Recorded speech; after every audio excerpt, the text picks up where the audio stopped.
Today's talk is why younger men and older women represent one of the most psychologically compatible matchups in human relationships, and why society has been conditioning us to ignore this reality. Now I know what you're thinking. Here we go, another controversial take designed to get clicks and stir up outrage. But before you dismiss this as some kind of provocative nonsense, I want you to consider something fascinating about how we approach age gaps in relationships. When we see a 45-year-old successful man with a 30-year-old woman, what do we call that? We call it Tuesday. Nobody bats an eye. In fact, we often celebrate it as the natural order of things. He's got his life together, she's in her prime, makes perfect sense. We have entire cultural narratives built around this dynamic, from Hollywood to literature to business culture. But flip those ages around. Put a 30-year-old man with a 45-year-old woman, and suddenly everyone loses their minds. The language changes completely. She becomes a cougar, prowling for young meat. He becomes a boy with mommy issues, being taken advantage of by some desperate older woman. The same age gap that was celebrated moments before is now pathologized, sexualized in the worst possible way, and treated as fundamentally dysfunctional. This is one of the most glaring double standards in modern dating culture, and it reveals something deeply problematic about how we understand both masculinity and female sexuality in our society. Now let me be absolutely clear about what I'm talking about here, because I know some of you are already formulating your outraged comments. I'm talking about consenting adults, legal adults. I'm talking about relationships between men in their 20s and 30s with women in their 30s, 40s, and 50s. I'm not advocating for anything illegal, unethical, or exploitative. I'm talking about mature psychological dynamics between people who are fully capable of making their own relationship decisions. And here's what's fascinating. When you actually look at the psychological literature, when you examine what we know about human development, emotional maturity, and attachment theory, this pairing starts to make incredible sense. Not as some kind of fetish or dysfunction, but as a natural complementarity of psychological needs and capabilities. See, most of the relationship advice you hear, most of the cultural assumptions we operate under, are based on this idea that people should date within their age range. Same age, same life stage, same level of experience. It's treated as the gold standard of healthy relationships. But this assumption is actually relatively recent in human history, and more importantly, it completely ignores what we now understand about psychological development. The uncomfortable truth that nobody wants to talk about is that men and women don't mature at the same rate. And I'm not just talking about the old stereotype that girls mature faster than boys, though there's truth to that. I'm talking about something much more specific and scientifically documented. Modern neuroscience has shown us that the prefrontal cortex, the part of the brain responsible for emotional regulation, impulse control, and long-term planning, doesn't fully develop until the mid-20s. But here's the kicker. This development happens on average 5 to 7 years later in men than in women. What this means in practical terms is that a 25-year-old man is often at a similar level of emotional development as a 20-year-old woman. A 30-year-old man might be emotionally equivalent to a 25-year-old woman. This isn't some kind of insult to men, it's just biology. It's how we're wired. But our dating culture completely ignores this reality. We expect people to pair off with their chronological age peers, regardless of their actual psychological development stage. And then we wonder why so many same-age relationships struggle with fundamental incompatibilities in emotional maturity, life goals, and relationship skills. Carl Jung, one of the founding fathers of analytical psychology, wrote extensively about the different phases of psychological development and how they create natural affinities between people at different life stages. He understood that the most profound human connections often occur not between people who are identical, but between people whose psychological needs and capabilities complement each other. Freud, for all his controversial theories, recognized that our capacity for mature love develops along a complex timeline that has very little to do with our chronological age. He understood that some people reach emotional maturity much earlier or later than their peers, and that the healthiest relationships often form between people whose psychological development phases align, regardless of when they were born. Even from an anthropological perspective, if you look at human societies throughout history, age gap relationships where the woman is older have been far more common than our current culture acknowledges. In many traditional societies, older women were actually preferred as partners for younger men because they brought wisdom, emotional stability, and relationship skills that their age-peer women simply hadn't developed yet. But somehow we've created a culture that treats this natural dynamic as pathological. We've constructed elaborate shame narratives around it. We've invented terms like cougar to sexualize and demean women who dare to find compatibility with younger men. We've created psychological theories about mommy issues to pathologize men who are attracted to emotional maturity and stability. And the result?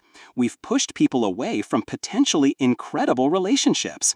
We force them into age-appropriate boxes that may be completely inappropriate for their psychological development. We've created artificial barriers to human connection based on arbitrary social expectations rather than actual compatibility. And here's what I find most interesting about this whole dynamic. The people who are most resistant to younger man-older woman relationships are often the same people who celebrate older man-younger relationships. They'll defend a 50-year-old man dating a 35-year-old woman as just biology and natural attraction, but they'll pathologize a 35-year-old man dating a 50-year-old woman as dysfunction and exploitation. This isn't about biology. This isn't about natural attraction patterns. This is about power. This is about a culture that's comfortable with older men having access to younger women, but deeply uncomfortable with older women having access to younger men. It's about preserving certain hierarchies and power dynamics that benefit some people at the expense of others. But what if I told you that when you actually look at the psychological dynamics, when you examine what each partner brings to the relationship, younger man-older woman pairings often represent some of the healthiest, most mutually beneficial relationships possible? What if I told you that these relationships often involve less manipulation, less game playing, better communication, and more genuine mutual respect? What if I told you that the psychological needs of a younger man and an older woman often align in ways that create incredible growth opportunities for both people? Now, I can already hear the objections. But what about different life stages? What about long-term compatibility? What about social pressure? And those are fair questions that we'll address. But first, I want you to consider the possibility that everything you think you know about age-appropriate relationships might be based more on social conditioning than actual human psychology. So, let's dive into what makes this dynamic so powerful, why it works so well when it works, and why our culture has been so invested in convincing us it's wrong. So let's talk about what actually happens when a younger man and an older woman form a relationship, because the psychological dynamics are fascinating and they're nothing like what popular culture would have you believe. The first thing you need to understand is what I call the energy exchange matrix, and this is where things get really interesting from a psychological perspective. Younger men typically bring something to relationships that's incredibly valuable, but often underappreciated: authentic enthusiasm and relatively low emotional baggage. Think about it. A man in his 20s or early 30s hasn't been through multiple divorces, he hasn't been beaten down by decades of workplace politics, he hasn't accumulated the cynicism and emotional scar tissue that often comes with age. What he has instead is what psychologists call approach motivation, a genuine excitement about life, relationships, and new experiences. He's not jaded. He's not carrying around resentment from previous relationships. He's not operating from a place of scarcity or fear. This creates an energy that's absolutely intoxicating to someone who's been surrounded by the emotional heaviness that often characterizes same-age dating pools. Now, contrast this with what an older woman brings to the table. By her 30s, 40s, or 50s, she's typically developed what Daniel Goleman calls emotional intelligence, the ability to understand, manage, and effectively communicate emotions. She knows who she is, she knows what she wants, She's not playing games or trying to figure out her identity through relationships. She's typically more direct in her communication. She's less likely to engage in the kind of passive-aggressive behavior or emotional manipulation that often characterizes younger relationships. She's had enough life experience to know that honest communication is more effective than playing hard to get or engaging in elaborate psychological chess matches. This creates what I call complementary enhancement. The younger man's enthusiasm and authenticity helps the older woman reconnect with a sense of possibility and excitement that she may have lost touch with. Meanwhile, her emotional intelligence and self-awareness helps him develop relationship skills and emotional maturity much faster than he would through trial and error with age-peer partners. But here's where it gets even more interesting. There's something called the confidence paradox that plays out beautifully in these relationships. Younger men often struggle with social confidence. They're still figuring out how to navigate adult social situations, how to present themselves professionally, how to be comfortable in their own skin. But what they have in abundance is what I call authentic confidence. They're not pretending to be someone they're not because they haven't yet learned to be ashamed of who they are. Older women, on the other hand, typically have well-developed social confidence. They know how to handle themselves in any social situation. They're comfortable with their professional identity. They've learned to navigate the world effectively. But here's the paradox. They often struggle with what we might call desirability confidence. Our culture has taught women that their value decreases with age, that they're competing with younger women for male attention, and that they should be grateful for whatever romantic interest they can get. This creates a kind of internal conflict between their social competence and their romantic self-worth. Now, watch what happens when these dynamics interact. The younger man's authentic appreciation helps restore the older woman's sense of desirability. He's not comparing her to some idealized version of who she used to be. He's attracted to who she is right now, her confidence, her intelligence, her experience, her emotional depth. There's something incredibly liberating about being desired not despite your age and experience, but because of it. She doesn't have to pretend to be less intelligent, less accomplished, or less experienced to make him comfortable. She can be fully herself. She's also getting what I call vitality injection. His enthusiasm, his energy, his excitement about life can be contagious. If she's been feeling stuck in routines, surrounded by people who've lost their sense of possibility, his presence can help her reconnect with parts of herself that she may have forgotten about. And here's something that often gets overlooked. She's getting honest feedback and fresh perspectives. He hasn't been socialized to tell her what he thinks she wants to hear. He's more likely to give her genuine reactions and opinions, which can be incredibly refreshing after years of polite social interactions. But let's talk about the neurological reality of what's happening here, because this is where the science gets really interesting. Recent research in neuroscience has shown us that the prefrontal cortex, the area of the brain responsible for executive function, emotional regulation, and long-term planning, doesn't fully mature until around age 25. But here's the crucial part. This maturation process typically happens 5 to 7 years later in men than in women. What this means is that a 30-year-old man's brain, in terms of emotional regulation and relationship capacity, is often more similar to a 25-year-old woman's brain than to a 30-year-old woman's brain. A 25-year-old man might be at a similar developmental stage as a 20-year-old woman. When a younger man is attracted to an older woman's emotional maturity, stability, and nurturing capacity, he's often seeking what psychologists call earned, secure attachment. He's looking for a relationship that will help him develop his own emotional regulation skills and relationship capacity. This is completely different from seeking someone to take care of him like a child. In fact, healthy relationships between younger men and older women often accelerate the man's psychological development precisely because the woman expects and encourages adult behavior. Jung wrote about this extensively. He understood that some of our most transformative relationships occur with people who can provide what he called psychological completion, not in a codependent way, but in a way that helps us access and develop parts of ourselves that we might not develop on our own. This is what's happening in successful younger man, older woman relationships. Each partner is helping the other access aspects of themselves, enthusiasm and possibility for her, emotional depth and relationship skills for him, that create mutual growth and development. But there's another layer to this that we need to discuss because it gets to the heart of why our culture is so resistant to these relationships. So, why is our culture so threatened by younger man, older woman relationships? Because these relationships fundamentally challenge some of the deepest power structures in our society. And once you understand this, everything else starts to make sense. See, traditional relationship dynamics have always been about more than just romance or compatibility. They've been about maintaining certain social hierarchies.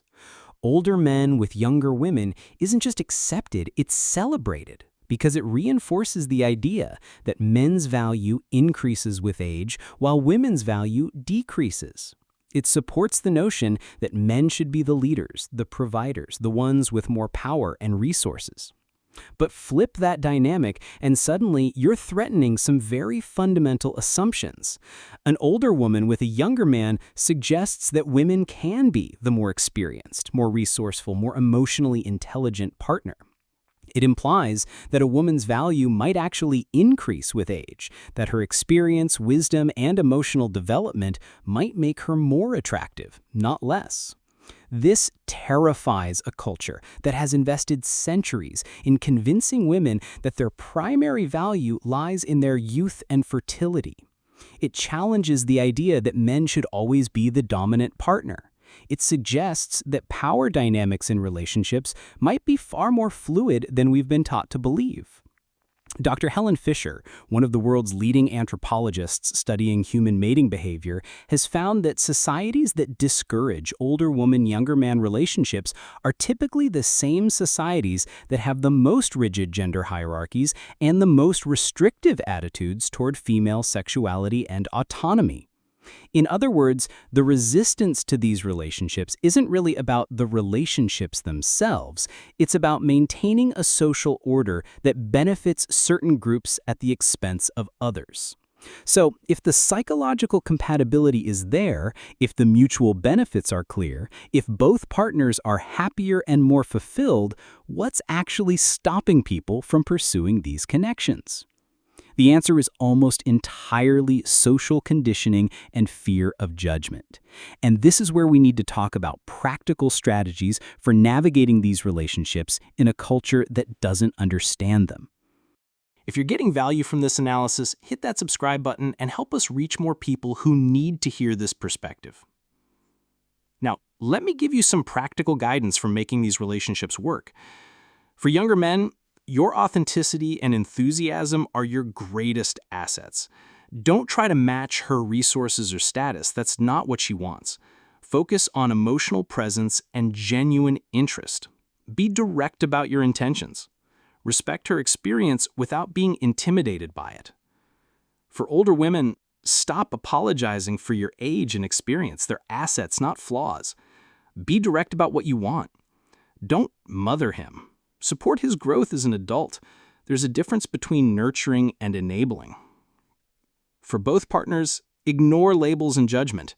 Focus on compatibility, mutual respect, and genuine affection. Be prepared to educate people.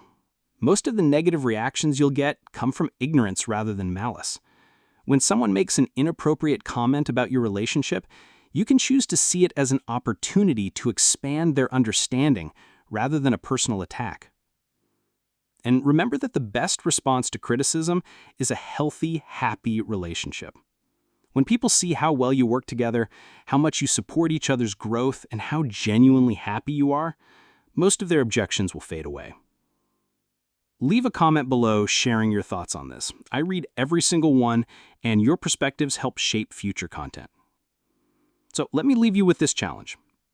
If you're a younger man who's been attracted to older women but held back by social expectations, consider the possibility that your instincts might be more psychologically sound than the cultural programming telling you to stick to your age range. If you're an older woman who's been dismissing younger men as immature or inappropriate, consider the possibility that chronological age might be a much less reliable indicator of relationship readiness than emotional intelligence, authenticity, and genuine compatibility. And if you're someone who's been judging these relationships from the outside, consider the possibility that your assumptions might be based more on cultural conditioning than on actual understanding of human psychology and relationship dynamics. The goal isn't to convince everyone to pursue age gap relationships. The goal is to create a culture where people can make relationship choices based on genuine compatibility rather than arbitrary social expectations, where we judge relationships by how the partners treat each other rather than by demographic statistics, where we celebrate love and growth wherever we find it rather than trying to force it into predetermined boxes. Because at the end of the day, life is too short and genuine connection is too rare to waste either one worrying about what other people think of your relationship choices. Thanks for sticking with me through this entire series. I know these aren't always easy topics to discuss. If this series opened your mind to new possibilities or helped you see relationships from a different perspective, drop a comment and let me know what resonated with you. I love hearing your thoughts and experiences. Take care.